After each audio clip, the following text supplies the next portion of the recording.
Hey guys, today we are going to talk about something that I seriously wondered about before I became a teacher. When you walk into the dollar store or Target or Michael's, now that all these stores are filled with them, and you see all these amazing bins, which ones do you buy? So hang tight because I'm going to give you all of my recommendations for which bins are essentials in the classroom. Now, everyone has their personal preferences and all of our classrooms run different ways, but I'm going to tell you the bins that I use. Some places you can buy them, and of course you can get any other bins that are out there. You don't have to get just these, but I think these are the basis for your classroom. These are the essential ones that you should be aiming to purchase when you first get into your classroom. The first thing that anyone thinks of when they think of bins is a classroom library. Now, it's important that you get at least 2 different types of bins depending on which grade you're teaching. If you're teaching grades that students are able to read chapter books in, then you are definitely going to want the smaller bins.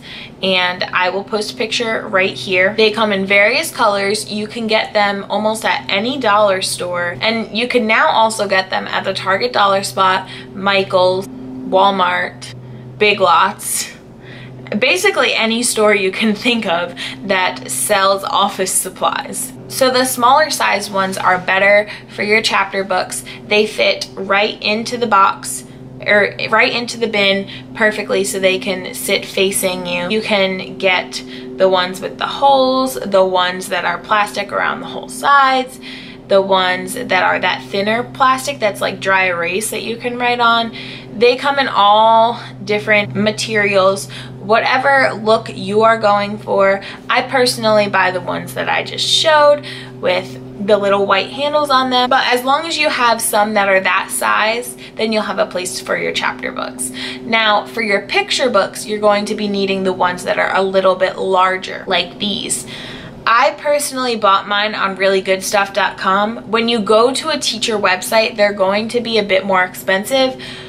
But if you're going for a classroom theme and you're looking for a specific color, then I definitely suggest, if you can't find them in bulk in a store, go to those teacher websites, because the investment you put down is definitely going to make your classroom a more welcoming, exciting place to be.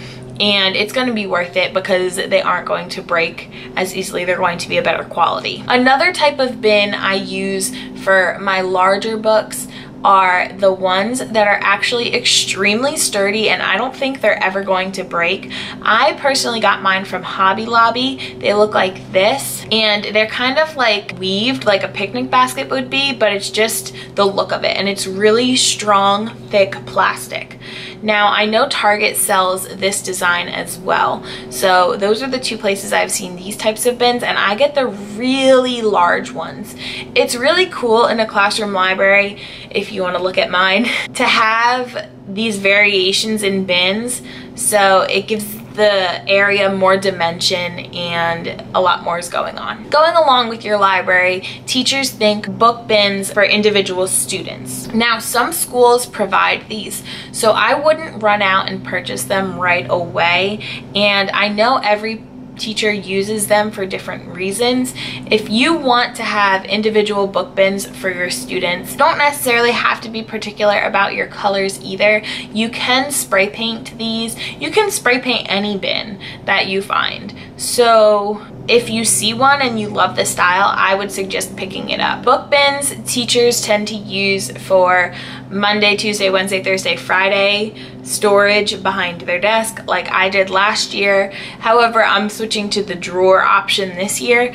Or you can use them to stand up behind you and put specific resources in that you like to keep handy. There are so many different ways to use them. I, for myself, like the ones that are the same height all around. They're more of the magazine holders, and those can be found at Big Lots, and I believe they are $3 Yes, they are $3 each as well. So if you want more of the, I guess, locker looking style, that's how the front of them looks to me, then I would check out Big Lots as well. The next essential bin I believe to be a must for the classroom are the Sterilite locking ones.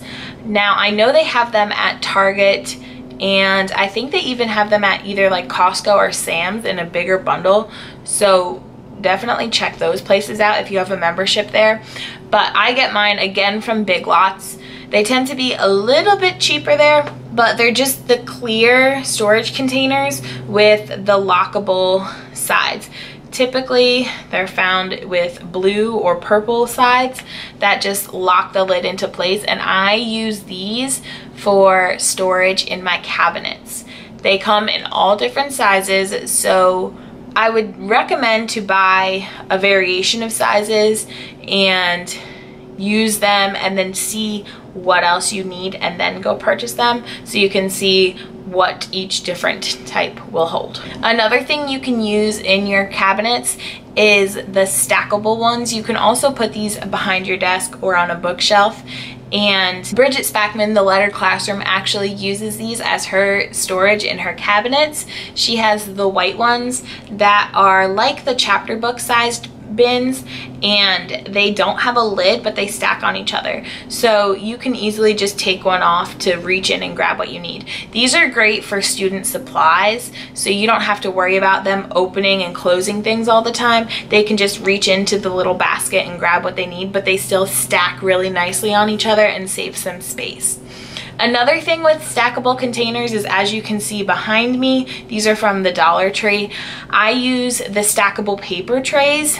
I use them behind my desk for important papers that I'm either collecting, need to send home, or need to keep track of in some way. And then I will also plan on using them at my student supply station for the lined paper, the graph paper, things like that, just so it's all stacked up and it has a place and it's organized and it's very easily accessible. Going along with paper, there are bins that have a little bit of thinner sides, as you can see here, that are perfect for like turn-in bins or places for you to keep work that you are going to pass out or something like that.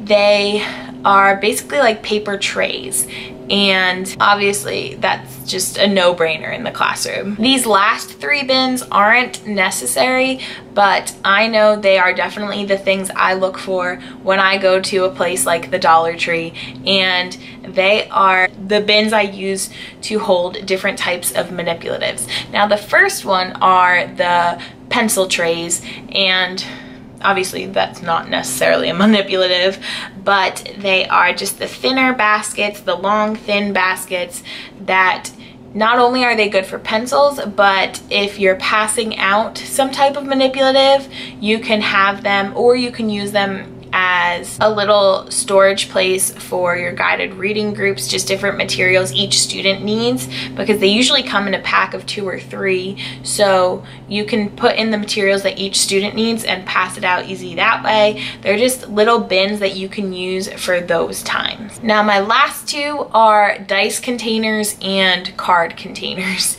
The dice containers, I like to use the ones that come in the pack of 10 for $1. They are the little squares I prefer, since that's the shape of the dice rather than the circular ones. And they have a white lid on them, they're clear, and what I use these for is using dice in the classroom. There's nothing worse than hearing a die roll off the table and get lost into the abyss of classroom chaos, and it prevents kids from throwing it around the room and just messing around with it if you have them in a little container and they just have to shake the container to get their number. As for decks of cards and also crayons, you can use the little snack containers. These also have the locking sides, and they can either be found in packs of 2 or 3 for $1. I guess it depends on your state or your Dollar Tree, because the ones I've found only come in packs of 2, but other people say they come in packs of 3. They come in different colors, and a deck of cards fits perfectly inside of them. and crayons fit inside of them as well. So you don't have to worry about those cardboard boxes ripping open and breaking and having nowhere to store your things and then losing them. It's a great way to keep those in check. So those are all of the necessity bins that I definitely recommend for your first classroom, or if you're on the lookout for bins, those are the ones that I recommend. I really hope this makes your shopping trip to the store now a lot less intimidating, because I know those bright, beautiful bins that stare back at you are just so beautiful and you want to buy them all, but it's important to have a plan in place so you don't have all of these random bins floating around your classroom. I hope this video was helpful. If it was, please give it a thumbs up so more teachers are able to see it, and don't forget to subscribe to see my future videos. Thank you guys so much for watching, and I'll see you in my next one. Bye.